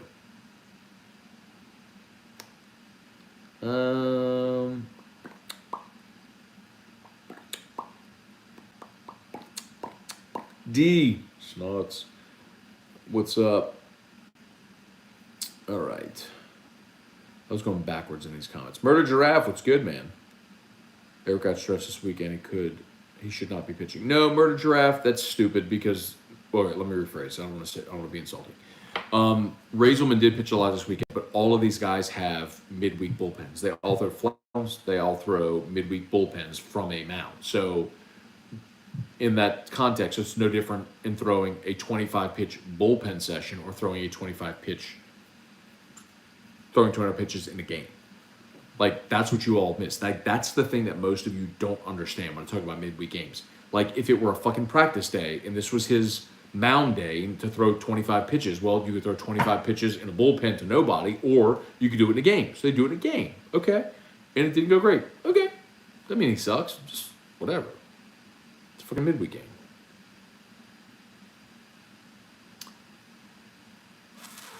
Brett Dagro. If Fonseca, no one's afraid of any of our pitchers. Well, right now, probably true. Mason Spillman, missed AFR. Can you talk Kelly and Kayshawn? Mason. I've done that so many times tonight. Cliff notes. Kayshawn's hurt, was away from the team. Brian Kelly has a greater level of discipline, wanted to be around, involved in everything, even though he's hurt. Kayshawn has to re-engage, had a second surgery, bummed that he's been out for 5-6 months, whatever it's been. He'll be fine. We talked about an AFR. You can go back and watch it on AFR. We did the Kayshawn segment today at 4:15. So hour 2, 4:15, hour 2 today on AFR if you want to see it.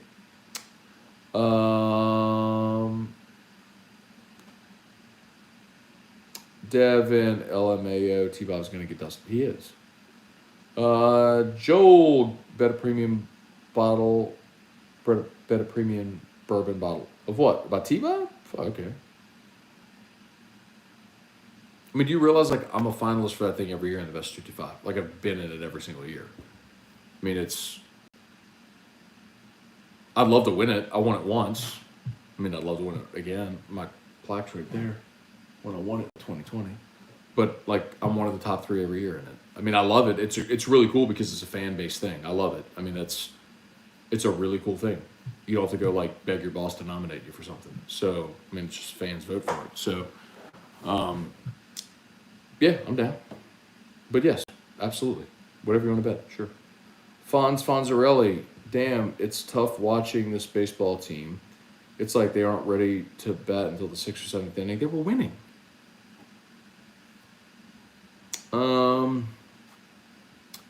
Give me either Ohio State wide receiver, please. Paul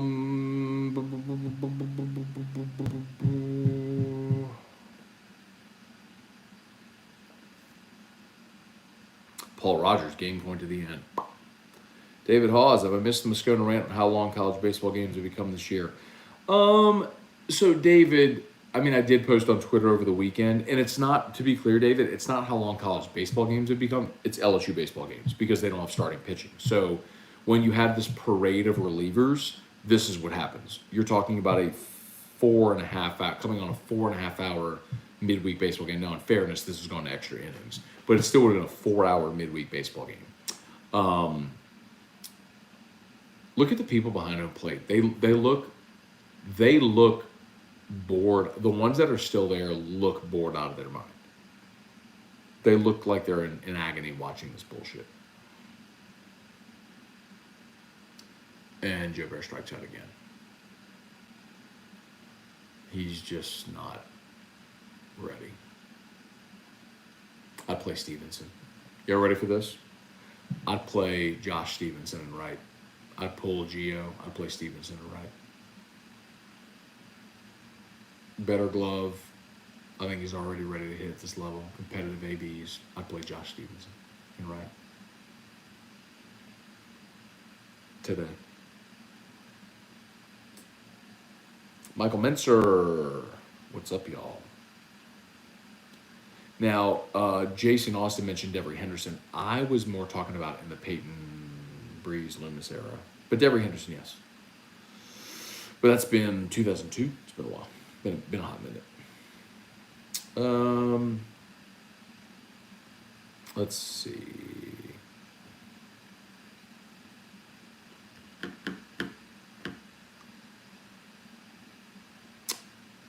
Let's see. Devin want Olave in New Orleans as well. Hope he's on the board when no picks. I think he will be. To the 11th we go. Travis Young, got to take on Christian Watkins. I don't. Watson, sorry, I don't.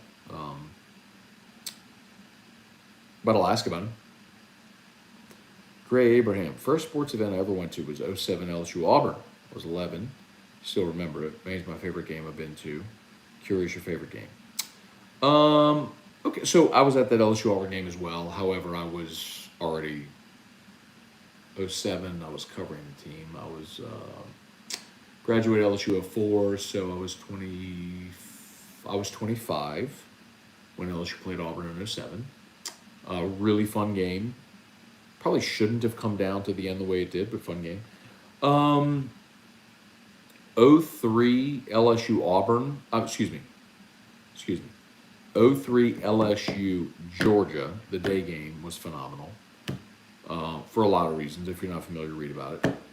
01 LSU Auburn. LSU's win in December at home, game that was postponed due to 9/11, became a de facto SEC West championship game. LSU's win punched their first ever ticket to Atlanta. Magnificent. I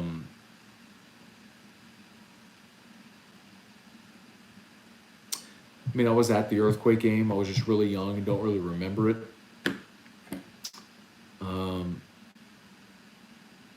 Obviously, all of 2019 was just magnificent.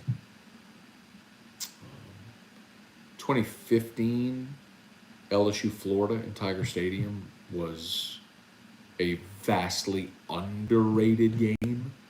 Super intense atmosphere for that game. Came down to a Florida Hail Mary at the end. Just awesome atmosphere. I mean, ear splitting. It's again an underrated game. No one's gonna mention that one as one that they just go boom, but that one was awesome.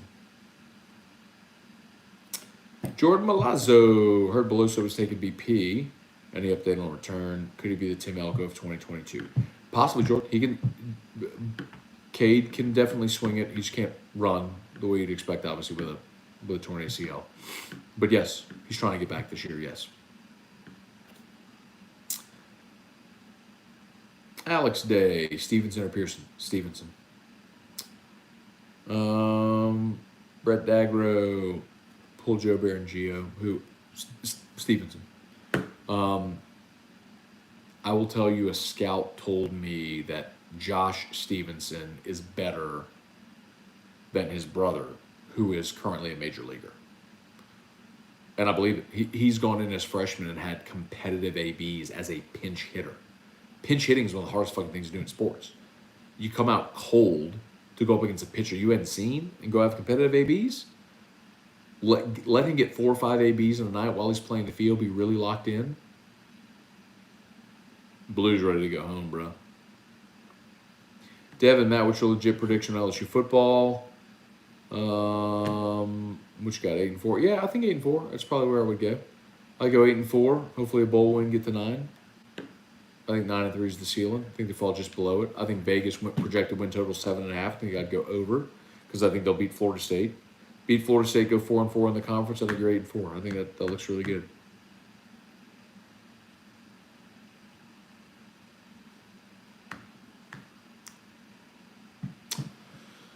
Let's see, Brett Dagger. Who's your DH?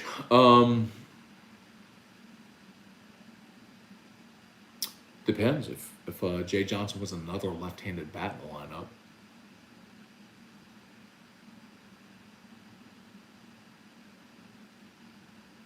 Come on, make the play. Come on, Barry. Make a throw. Look at that. Barry on the hot corner. Fielded it. Made a nice throw. Hit a bit. Hit a bit.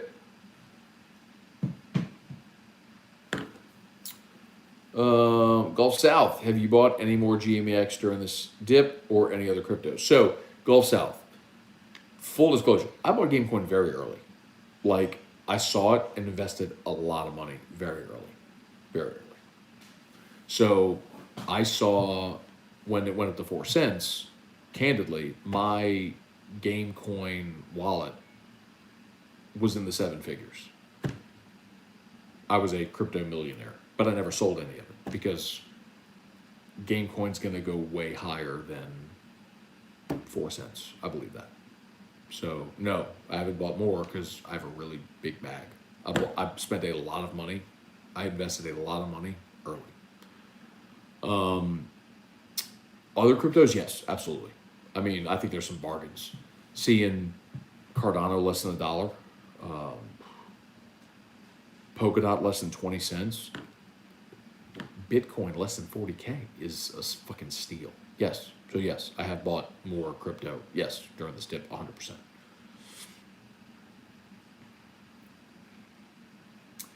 Nick Greco, now that Woodward has completed coaching change across all major men's and women's sports, you think he sets his sights on better NIL environment for the future? They've already tried that, bro. The problem they have with NIL is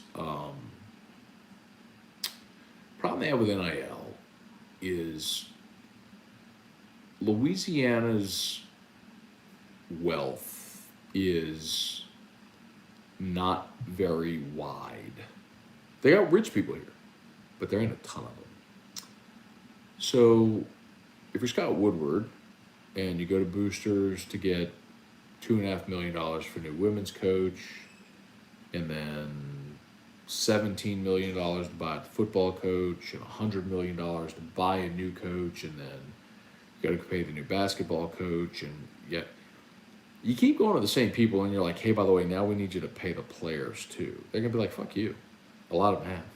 So that's the problem. That's the problem.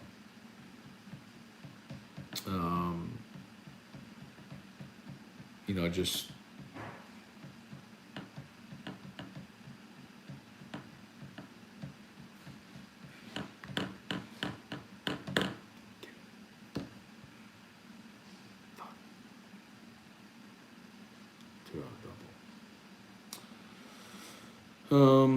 anyway. Good question. I just think LSU is going to have a problem in the NIL space because I just don't think they have the vast number of deep pockets like a place like Georgia does. Cageonomics, Brett Dagro, 07, you were producing Buddy Sanji. That was one of the things I did at 12:10. I produced Buddy Sanji, then I hosted Fastest Hour with Josh from 3 to 4, then I produced Condon from 4 to 6. So I worked on all 3 shows. Ryan Rogers, best college baseball player you ever watched in person? Todd Walker, Alex Bregman. I mean, I was a kid when I watched Todd Walker, but he was incredible. Batted 400 as a freshman. He was incredible. And then Bregman. Bregman's the closest thing to Todd Walker I've ever seen. Those two are by far and away easily the answer. You have fun say, oh, it's Merrifield. So Merrifield's in at third. So where's Barry? Would he move to DH? So they put Merrifield in as a defense. They didn't. There's no way they took Barry out of the lineup. So they put Barry in right, or they DH and pulled Joe Bear. I got it on with the sound off, so I don't know what they did.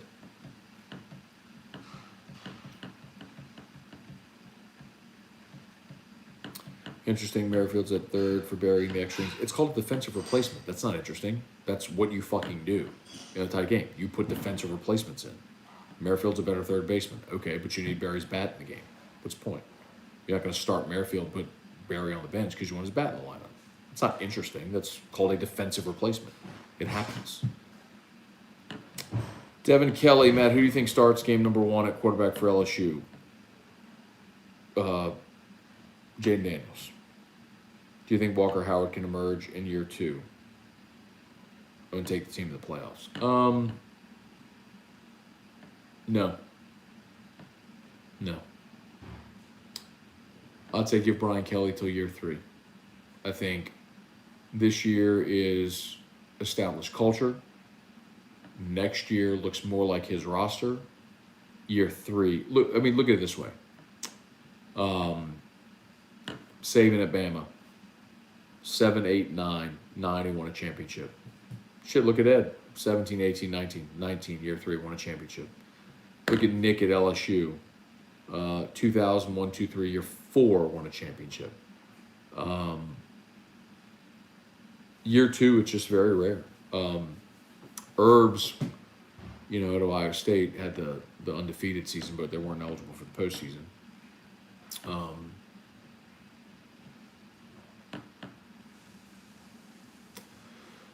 It's hard to do it in 2 years. I mean, you gotta build your culture. Bob Stoops did it in his second year at Oklahoma. That was the year 2000 though. That's been you doing.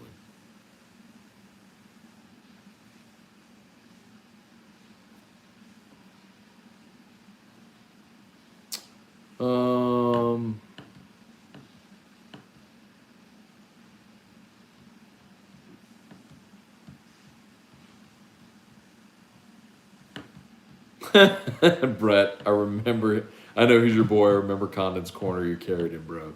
Condon's Corner, when I was on with Richard, worked because Condon's Corner worked for the same reason that me and T-Bob work well together. You just have contrasting styles. Condon was loud, all energy, abrasive, emotion. I was measured, sensible, intelligent commentary. Not to say he wasn't intelligent, just understands like just a contrasting. It worked because of the conflict, the contrast. Same thing with T-Bob. That's why T-Bob and I work well together.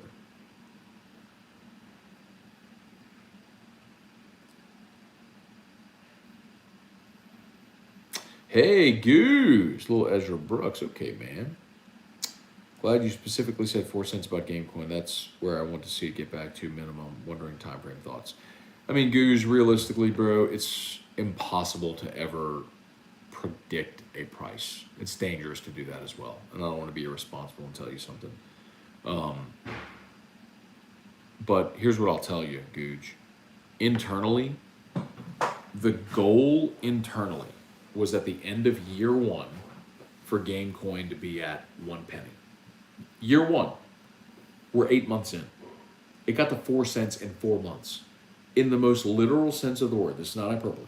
There is no crypto in the history of crypto. There is no token in the history of crypto that had a $3 billion market cap in 4 months with 12 million in liquidity, and it reached 4 cents. Just never happened before. Like GameCoin did something that's literally never happened before. In 4 months, it got to 4 cents, and it was literally in market cap a top 50 token in 4 months. It's never happened. The whole Baton Rouge community FOMO'd into it, and a lot of people with money in Baton Rouge just gobbled it up, and it pumped the price, and people didn't know what the fuck they were investing in. And when we switched from GME to GMEX, people had no idea why. They got nervous, sold. Saw the price dumping, and so people panic sold because they didn't know what they invested in. And it sucks. I wish it hadn't happened, but it did. But it doesn't change what the token's going to be, what the utility is, what the vision is. It's well funded. Believe me when I fucking tell you, it's the push on the utility, the platform being built. It's never been healthier. I mean, it's incredible. We have talks every day. Fuck, we just did a deal today with Demario Davis, fucking all-pro NFL linebacker. It's coming. It's coming. But I look forward to the day, Googe, when we laugh about the fact that we ever were concerned about the difference between 1 penny and 4 pennies. I'm looking forward to that day. A lot.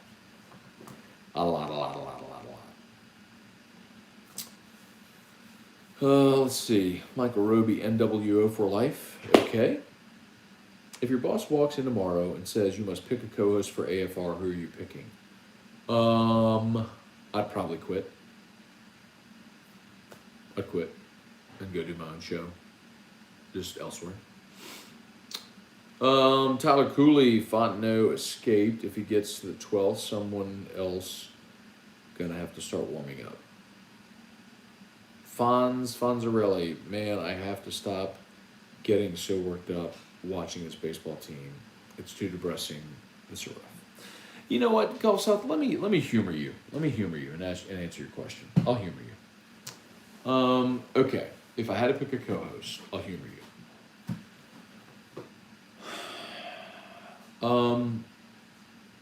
So the most obvious answer is Terrio, but that would very literally never happen.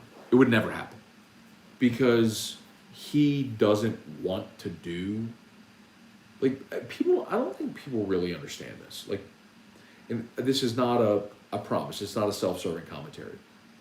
Doing 3 hours of solo radio is fucking hard. It is. The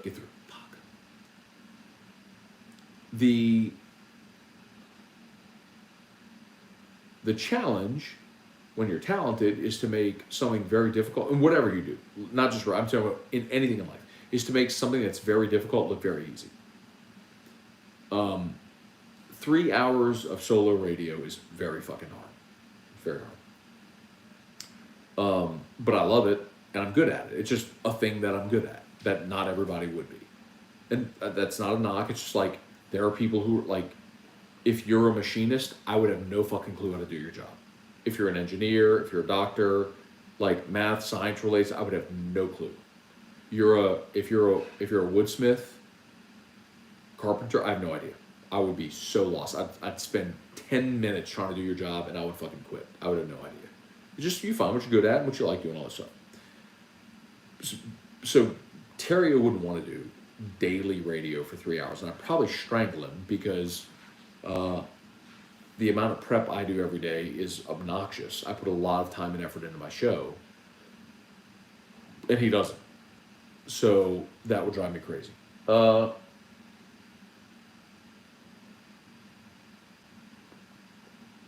I think I could do a show with Hunt Palmer. I think we would do a really good show together. I would tell you the same thing about T-Bob that said about Terrio. I'd want to strangle him. The fact that he could actually go on air and not know that Tom Brady had unretired is, like, to me, unfathomable. Like, how do you do your job and not know that? Like, that would drive me crazy. It works for him. Him and Hester, they get along great. They do a great show. Get down, get down, get down. Yes. That's two. It's two. Another baby Dylan Cruz. So you understand, like, to answer your question, Gulf South, like, the hardest part about doing any type of broadcast media and a partnership is you have to have chemistry.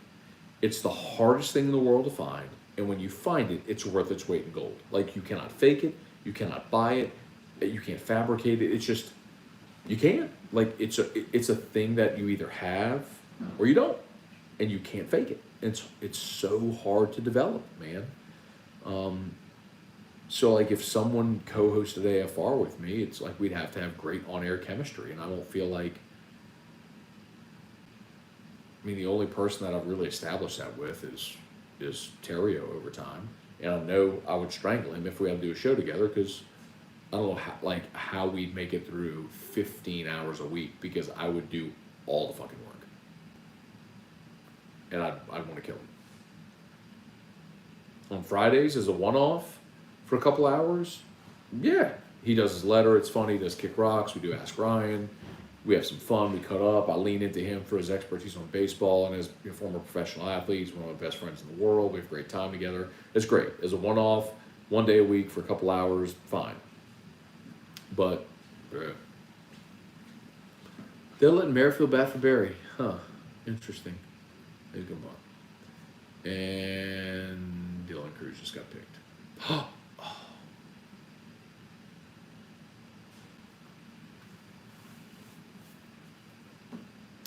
Dylan Cruz was at third base with one out, and Merrifield couldn't get down the bunt.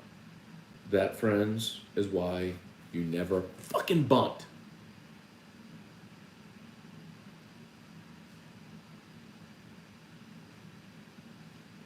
Slapdick McGillicuddy couldn't get the fucking bunt down. and Dylan Cruz gets picked. It's a fucking squeeze play, and the kid doesn't get the bunt down. Way to go, 53. Jesus Christ in heaven. You got the fucking squeeze play on, and you don't get the goddamn bunt down. Now, instead of 1 out, runner on third, any ball in play basically wins you the fucking game. 2 outs, nobody on, 0-2 count. I look forward to watching Merrifield strike out swinging here on a pitch out of the zone, and then we go to the fucking 12th. Fuck. About to turn this shit off. I'm not interested anymore.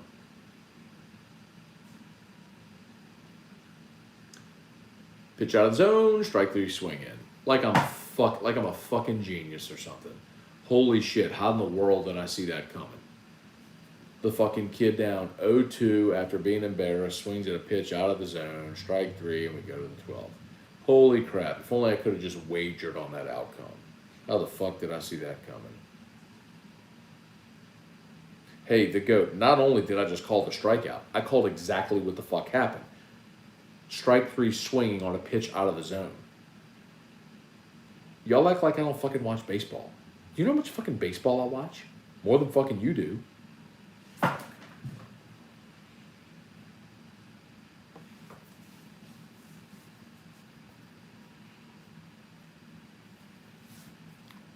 Look at Kim Mulkey hanging out. Fucking 11 o'clock at night. Look at Kim. Kim's in it.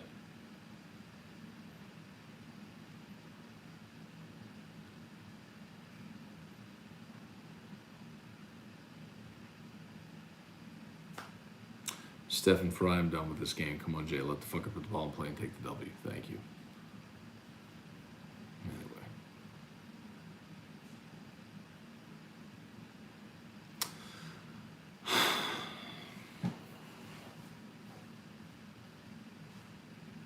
Look at Matt Trent.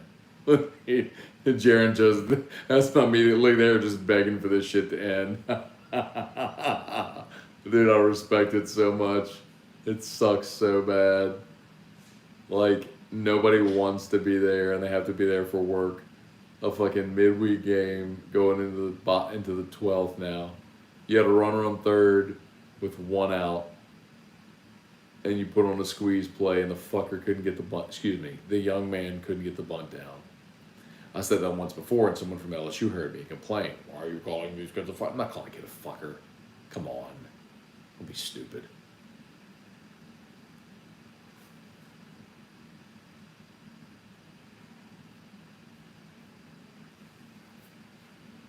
Fonz. Can't take it anymore. Going to bed. Trivia. Holy shit, Matt is a wizard. No, I'm not. I just watch a lot of baseball. What kind of whiskey do you think Kim drinks? Brett, Kim Mulkey has said she has never had a sip of alcohol in her life. How about that? Mm-mm-mm. Mm-mm.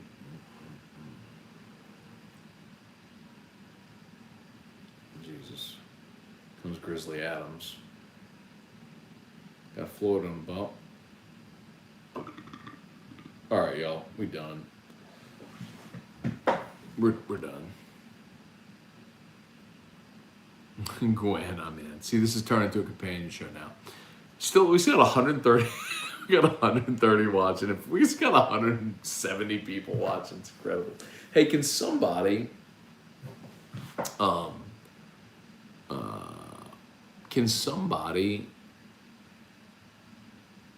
go to the pinned HUDCO link there and fill out the contact form and let us come do a free, no obligation roofing inspection?